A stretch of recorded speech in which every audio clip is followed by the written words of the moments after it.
दरम्यान फुलेवाड्याची पाहणी करत अजित पवार यांनी महात्मा ज्योतिबा फुले आणि सावित्रीबाई फुले यांना अभिवादन केलेलं आहे।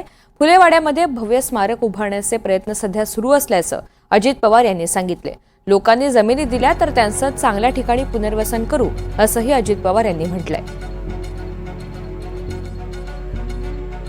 महात्मा फुले वाडा आहे, त्या फुलेवाड्याच्या संदर्भामध्ये अधिकची जागा आजूबाजूच्या लोकांची स्वखुशीनं घेऊन आपल्याला खूप चांगलं अशा पद्धतीनं इथे स्मारक बनवायचं आहे। त्याकरता जी जमीन ॲक्वायर करायची आहे त्या जमिनीच्या संदर्भामध्ये मागं देखील जवळपास 200 कोटी रुपयाची तरतूद त्या ठिकाणी करण्यात आली की ज्यांच्या ऐकण्यामध्ये इथं राहणारी लोक आहेत त्यांना दोन गोष्टी समजून सांगण्याचं काम बहुतेकांनी त्याच्यामध्ये होकार दिलेला आहे आणि आपल्याला पण त्यांना योग्य पद्धतीचा मोबदला द्यायचा असंही काही नाही।